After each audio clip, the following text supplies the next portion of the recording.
Taiwan's power chip to build $5.3 billion Japan foundry at Miyagi. Dutch F-16s for Ukraine to arrive in Romania within 2 weeks. Biden and Sisi agree Gazans shouldn't be displaced to Egypt. Iran says strikes on U.S. troops are due to its support for Israel. Canada bans Chinese app WeChat from government devices. U.S. buys Japan seafood to counter China ban. Vietnam eyes first semiconductor plant. Iran's president is visiting South Africa.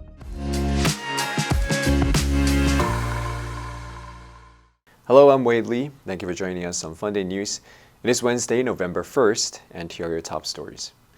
Bloomberg reported Taiwan's power chip semiconductor manufacturing corporation plans to build an 800 billion yen factory in northeast Japan with financing from investment groups SBI Holdings Incorporated and the Japanese government. The factory will require an initial investment of 420 billion yen, of which Power Chips and SBI will pay for more than half. The company said the rest will come from investors, bank loans, and government subsidies. The foundry will be built in Miyagi Prefecture. The companies said the foundry will begin with mature 40 nanometers and 55 nanometers semiconductors, focus on automotive chips and power controllers, and will go online in 2027. SBI CEO Yoshitaka Katao said at a news conference Tuesday, "We've made preparations to create an unbeatable foundry and build a semiconductor ecosystem." He said that SBI will pay for around 100 billion yen of the initial investment and seek another 100 billion yen through a new fund it plans to set up, but will not build a foundry without subsidies. Outgoing Dutch Prime Minister Mark Rutte said on Monday the first U.S.-made F-16 combat aircrafts the Netherlands is donating to Ukraine will arrive in Romania's training center within 2 weeks. During a video conference with Ukrainian President Volodymyr Zelensky, posted on messaging platform X, Rutte said, "I expect the Patriot missiles to be delivered shortly to aid Ukraine in the upcoming winter, and the same speed applies to the F-16s." Rutte added, "The first ones will be shipped to the training center in Romania within the next 2 weeks."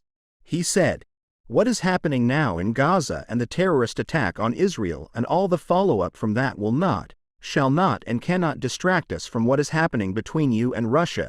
The fact that you are fighting off the Russia aggression. We have to make sure that the world is able to focus both on Ukraine and of course is involved very much of what is happening now in the Middle East." U.S. President Joe Biden and his Egyptian counterpart said Palestinians in Gaza shouldn't be displaced to Egypt or some other countries as Israel presses ahead with an offensive that's forced more than half of the residents of the enclave to flee their homes. According to a post on the American president's X account, Biden said he spoke with President Abdel Fattah el-Sisi, and the two reaffirmed their commitment to work together and ensure that Palestinians in Gaza are not displaced to Egypt or any other nation.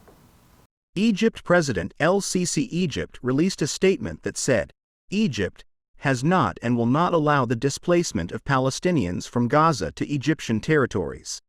Sisi has repeatedly rejected the idea that Gaza's Palestinians be allowed to cross, even temporarily, into the Sinai Peninsula. Other Arab countries and international organizations have also rejected the possibility of a relocation, putting the emphasis instead on how to reach a lasting peace built around a two-state solution. Iran said on Monday that attacks on U.S. forces in Iraq and elsewhere in the region were a result of wrong American policies. Iran's foreign minister spokesperson Nassar Karnani said, "The attack on American base in the region, especially in Iraq, is a result of wrong American policies in the region, which we hope it will correct." He said the attacks were carried out by groups that oppose the U.S. presence in the region and American support for the crimes of the Zionist regime. Kanani said, "You reap what you sow," urging the United States to stop backing Israel. The Iranian Army's Chief of Staff Mohammad Bagheri said Monday that Hamas was ready for an Israeli ground attack. Iran has repeatedly warned of the possibility of the Israel-Hamas war expanding to other parts of the region. U.S. forces have come under repeated attacks in Iraq and Syria since 2,500 Hamas gunmen poured across the Gaza border on October 7.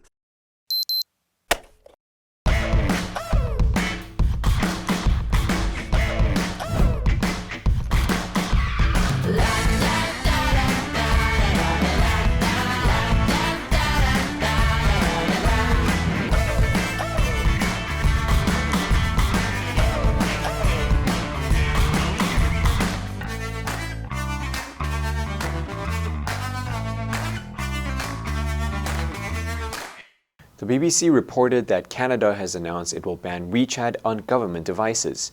The Chinese-owned app is something referred to as the Everything app. However, Western governments have security concerns about it, mainly that the app could be used to spy on users. Canada's ban is effective immediately, despite WeChat being one of the most used apps in the world. It is ubiquitous in China and also popular in Southeast Asia and within Chinese diaspora communities, including those in Canada. The president of Canada's Treasury Board, Anita Anand, said, "We are taking a risk-based approach to cybersecurity by removing access to these applications on government mobile devices." She added there is no evidence that government information has been compromised through WeChat. Even though TikTok has received much attention for potential security risks, many security experts believe WeChat poses a greater threat. It receives less focus because it is not used as much as TikTok by government employees in North America. The U.S. military in Japan has started to bulk buy the country's seafood in response to China's banning the products after the release of treated water from the Fukushima nuclear plant. The U.S. ambassador to Japan, Rahm Emanuel, said that Washington may also look into other ways to help counter China's ban.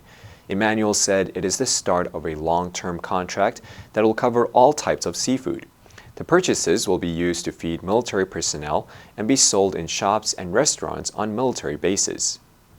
Emanuel said, "It's going to be a long-term contract between the U.S. Armed Forces and the fisheries and co-ops here in Japan." He added, "The best way we have proven in all the instances to kind of wear out China's economic coercion is come to the aid and assistance of the targeted country or industry." Emanuel said the American military had not previously bought Japanese seafood in Japan, and Washington may also look at its fish imports from Japan and China. Vietnam is holding talks with chip companies with the aim of boosting investments in the country and possibly building its first chip-making plant or fabrication.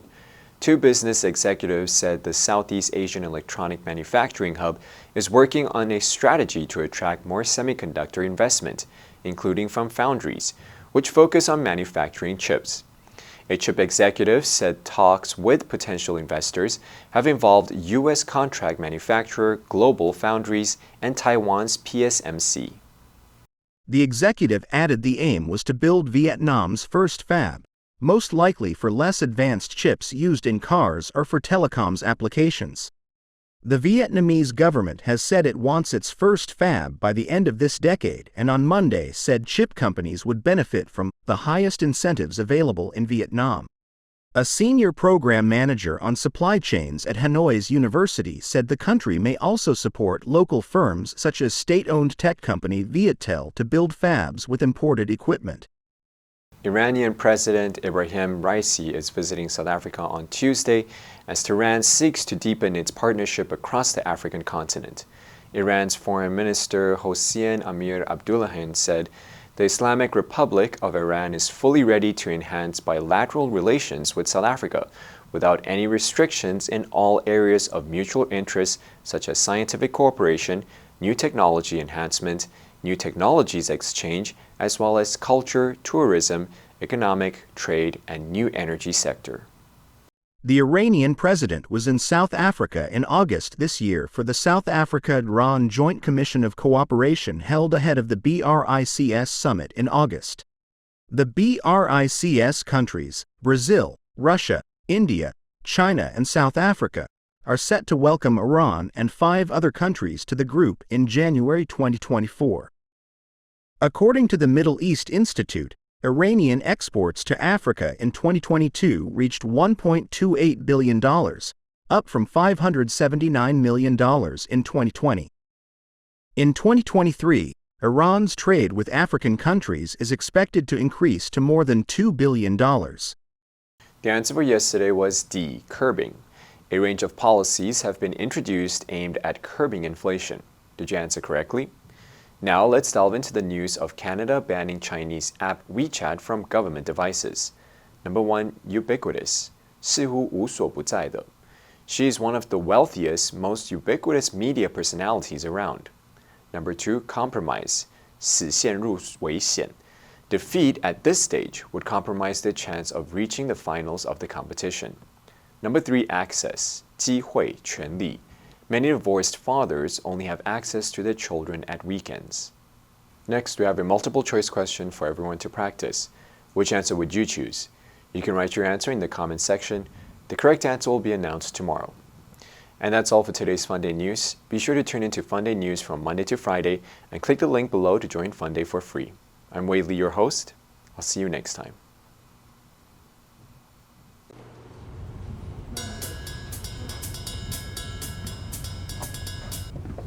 不好意思，那边坐。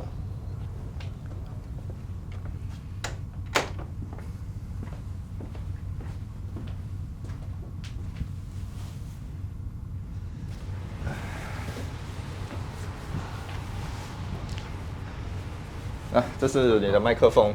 待会我们拍的时候呢，如果我没有喊卡的话，你就继续念，不要停。OK。没有喊卡就给我继续念下去哦。好的。